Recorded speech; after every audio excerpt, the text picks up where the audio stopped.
Fabrice, thank you for making some time to speak to us. I was interested in the plenary yesterday. You spoke at some length about Gabon's strategy of moving up the value chain, taking the resources that are extracted here and processing them, adding value here. What are going to be some of the first fruits of that strategy? Well, the first one is clearly what we are doing now in Mwanda with Comilog. Comilog is building the metallurgical complex of Mwanda. It's 150 million euros investment. It's going to start transforming manganese ore into silicomanganese and manganese metal. It's not a giant step in terms of volume of productions. It's going to use only 3% of Comilog's production, but this is the beginning of a long journey. And the objective of Gabon is to transform 35% minimum of its manganese production by 2025. So it will start with 3% and you're aiming Absolutely. to get to 35%. And where does much of that manganese processing occur at the moment? Right now in Gabon, nowhere. No, but outside Gabon. Outside Gabon, well, Comilog exports to its plants in Europe, in China, and this is where the value add is kept. So we want to repatriate some of the value add to Gabon. Now, in your discussion yesterday, Mike Elliott from EY raised some questions about it, said, the issue is countries need to find their comparative advantage. And Zouhair Youssoufou from the World Bank pushed back against that, and you did as well. How is Gabon going to show its comparative advantage for that processing? Well, the first thing is that we have the natural resources in Gabon.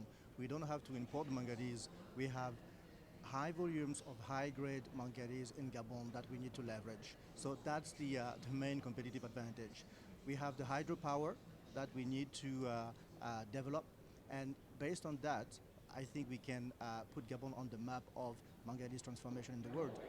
Now, it's interesting, you're planning, there's going to be a training school alongside that factory. What sort of training and sort of how many people are going to be involved in that?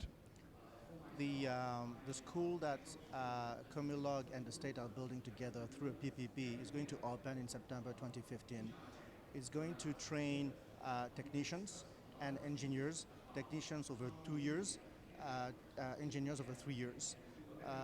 There's going to be an intake of between 25 and 30 people for the technicians, and the same number of people for the engineer program. So you've clearly got a strategy for the manganese production, where Gabon's fourth in the world, I think, in manganese production. What about other extractive industries, sort of creating value added here? Are there other things that you've put in place? Well, we started with manganese because we already produce manganese, so that was the obvious choice. Mm-hmm. We are exploring for iron ore at Belinga, but in other deposits as well.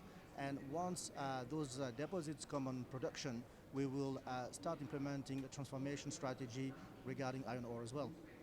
And the financing for these various projects, are these all going to be PPPs? Is it seeking foreign investment?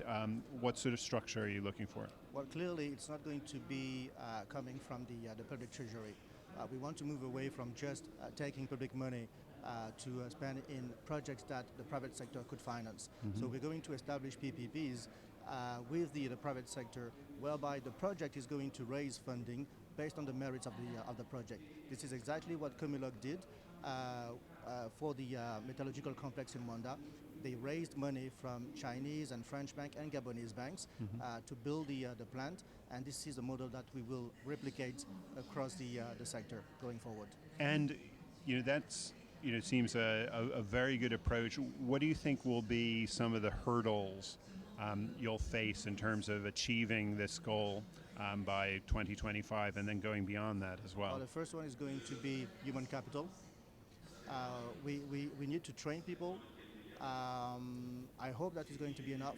Maybe it's not going to be enough. Maybe we'll have to expand the mining school. That would be a good sign of the booming mining sector in Gabon. The second one is going to be the infrastructure. To be able to build the metallurgical complex in Mwanda, the state had to build a hydropower dam of 170 megawatts. We will have to do it for every transformation plant that we will want to be established in Gabon. So those two are going to be the key hurdles to me. Right, and on the building the infrastructure, what's the progress been on that?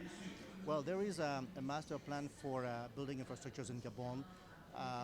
I know that the state is working on a few additional hydropower plants around the country.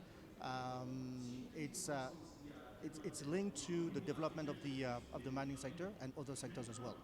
And the hydro, sort of availability of hydro power potential is pretty good in Gabon, isn't it? It's pretty good in Gabon. We need to materialize that potential, and the construction of the dam in Kubara, the new one, is the first step towards materializing this potential.